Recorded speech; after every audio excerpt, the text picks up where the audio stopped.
Hey guys, this is Xavi from Xavi Cannibal. This is Mr. Cheapskate from Mr. Cheapskate. And today we bring you a Wi-Fi battle from DatBlackBattler and Juan. I think you meant to say not his crystal. So anyways, DatBlackBattler, also known as Malk, leads off with Brock the Gigalith. I like the shiny color on Gigalith. Pretty rad. Yeah. And Crystal starts things off with the Stealth Rock, putting those rocks up in the air. Malk goes for a surprising move, going for the Stone Edge, which shows off that right away that this is a defensive Gigalith. Probably choice band to capitalize on his massive base 135 attack. And it brings Crystal right down to its sturdy, so it's obviously going to live the one hit. Yeah. Juan switches out and sends out Shandora. The Bronzo.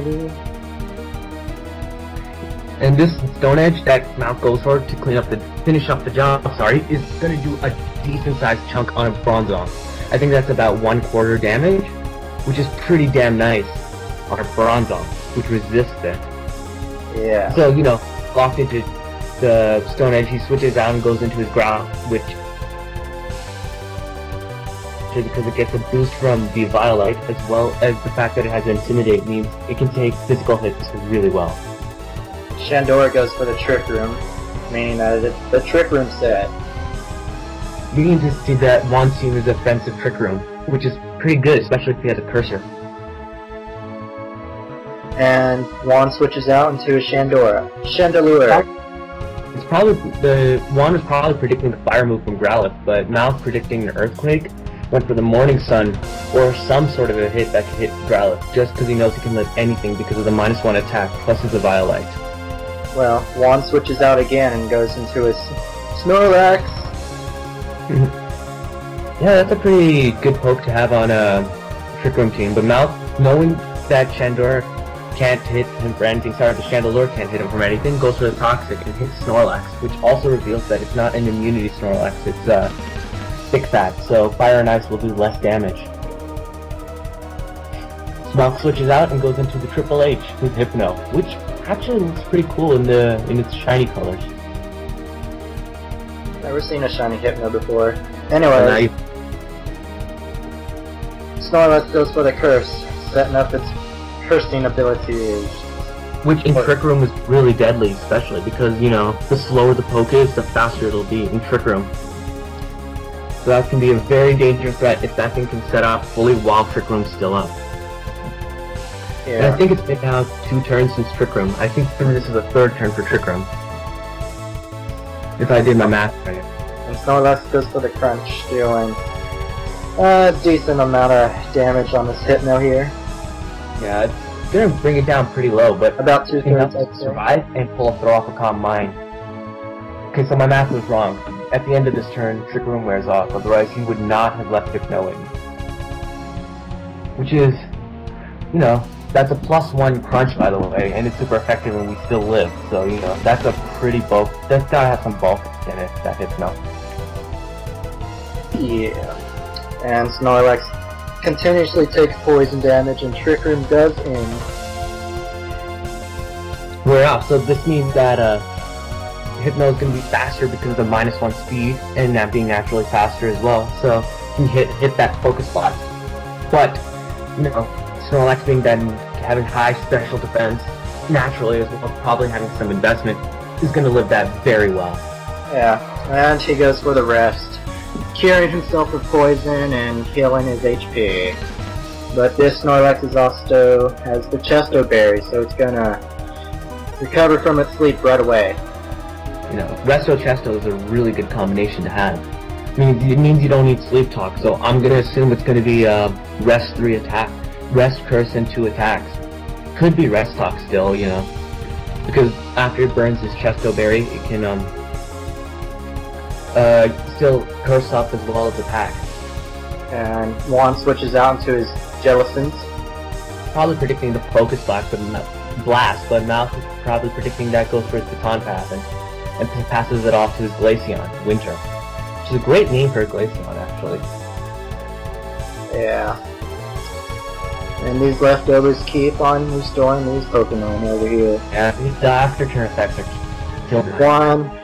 Juan withdraws his Jellicent for probably predicting a Shadow Ball and goes back into his Snorlax.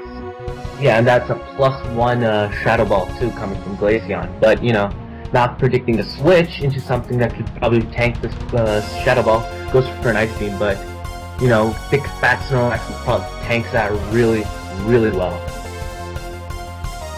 And after turn effects, and Nox switches out, knowing he can't touch that Snorlax at all, and goes back into his Growlithe, which is a great play, because again, Eviolite plus Intimidate means he can take any hit.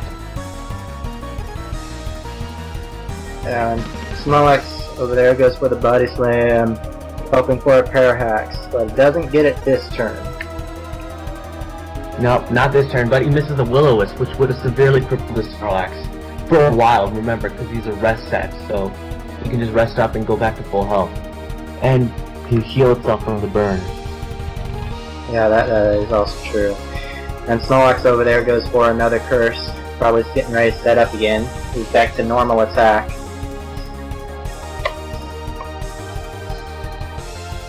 Yep, and after turn effects again, as well as Morning Sun, and gives him the chance to fully heal up, which is a great play, which means his Growlithe is going to be very, very difficult to take down unless Snorlax can get that paralysis, because in Trick Room team means most of Juan's Pokemon are going to be very slow to capitalize on Trick Room. Yeah, so I think that's Snorlax got off a second first. Yeah. And, you know, the second Will-O-Wisp miss again, which is Malxaluck, as usual. Yeah. No Parahax this time from a Snorlax due to Body Slam. Yep, but this time the third Will-O-Wisp hits, which means, you know, third time's always the charm. And I think this is probably the third Body Slam the Snorlax goes in the entire game, though, so... And still no Parahax yet. That is a good chunk, though, even though it's only +1 attack, because of the Intimidate. But, you know, Malk's going to be able to Morning Sun most of that damage, if not all of it, right off, and be back to near full. I think that's just the damage he was at when he came in with Stealth Rocks. And this is key, though. He gets the Parahax now, which is going to play a part in the later on in the match, for sure.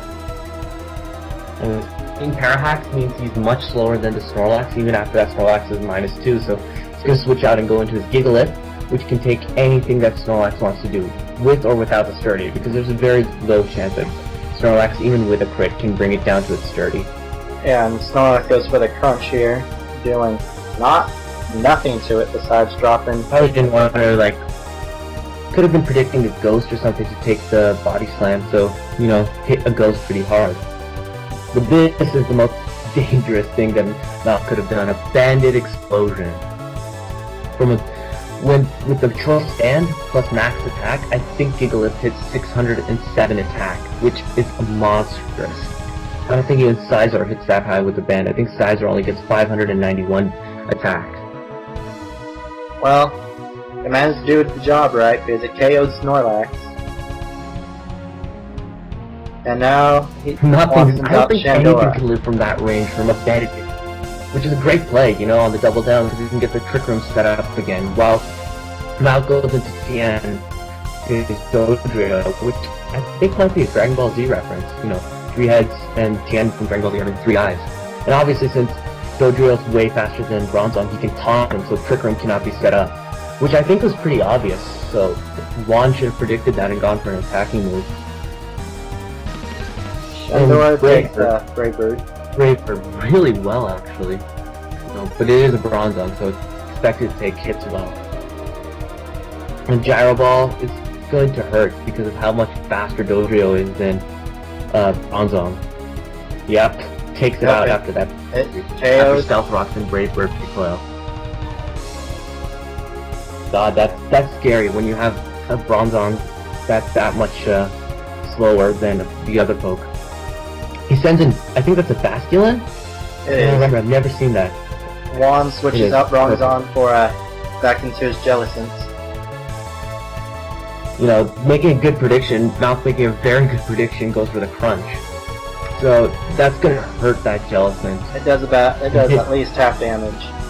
That's more than half, actually. Just a little more than half, which means it should be a 2-hit KO. And knowing this, Juan switches back out into Shandor the Bronzong again to take a crunch. Yeah, I'm thinking. Yeah, the crunch is gonna do a good chunk to Shandora for sure. Yeah, Life Orb Basculin is not something to laugh at. He does good damage. Because I'm pretty sure Jellicents are really bulky, especially on the physical side. They're more of a special defensors. I've seen some physical ones as well. Well, one since out is Cloyster. Yeah, guaranteed to be a shell-smashing Steel Link's Cloyster for sure. And Basculin's faster. Got some nice speed then. What do you know? It was Shell Smasher. Yeah, I have never seen anyone run a non-shell smashing Cloyster. It's gonna be very rare. So this is where I think this is the part where that Parahacks comes key, because you know, takes Stealth Rock damage, aiming and does the Intimidate, but the Stealth Rock damage is gonna hurt, because if he was not Parahacks back then, he could have gotten the Morning Sun off and he would have taken this Ice Shard a little bit better, for sure, as well as the next attack that Cloyster goes for, the Rock Blast, because if I remember correctly from watching this, it's gonna hit 4 times. We'll find out now. Yeah, it hit 4 times. Yeah, it sure did. So which means if he wasn't Parahacks, which means if he wasn't Parahacks, he could have gotten the Morning Sun off back against that Snorlax, switched out into something. And we'll Taunt Word also. I'm expecting a Shell Smash here. Yeah, so Shell Smash is gonna come for sure, so Knock goes into his get out, you know, with the Focus Blast, but this is, I don't think it works out very well either. I think he's gonna miss because, you know, it's Mouth and that's how his luck always runs. Shell Smash's animation is long with all the boosts and stuff. Oh, he has to hit the Focus Blast. Focus Blast does hit, but Cloyster lives with 1 HP because it's a Focus Slashed. Alright, because of how frail these things are and because it's Shell Smash, it has to be able to live at least 1 hit. I wonder what outspeed the Cloyster after it Shell Smashes. Definitely a Ninja, but it's something that can counter it. Yeah, or those you know, priority moves. And Cloyster goes for Icicle Spear. It's gonna hit 3 times, I think, and it's gonna KO. It only needs to hit 3 times. Yeah, only needs to hit 3 times to KO. Even if somehow Mouth lived, it would hit 5 times in the end. It's really dead because it's Steel Link. That's like 5th gen ability, right?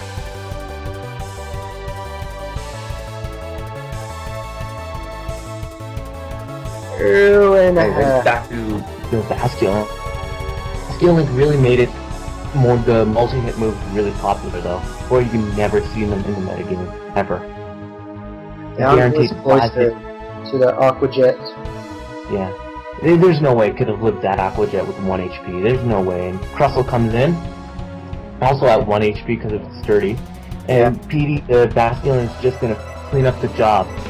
Crunch, I would have gone with an Aqua Jet just because it's super effective, but you know, I think he still has a Jellicent left, or he has 2 left, I think, Jellicent and Chandelure, and he's still got Jellicent now. Which is not going to live much with PD knowing Crunch over here and its Life Orb, so... And being faster, there's no way that Jellicent can live it. Yeah, it was a solid 2-hit KO. Unless he got, like, Superman damage this time. Which would have cost Doc the game, I think. I think Basculin is his last. Well, here goes Juan sends out Chandelure, and Basculin goes for the Aqua Tail.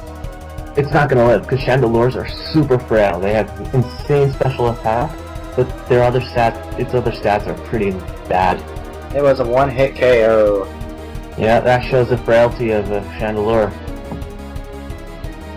So I think that was his last, right? So, and that's the battle. That was Juan's last Pokemon, yes. That's the battle. Great game, Malk and Juan. That was an excellent battle. Good game to you, Malk, and good game to you, Juan. Yeah. Keep it up and help use these eccentric sets. They make life interesting. Alright, well, this is Xavi from Xavi Cannibal, And Mr. Cheapskate from Mr. Cheapskate. and we'll catch you all next time. Yeah, see ya.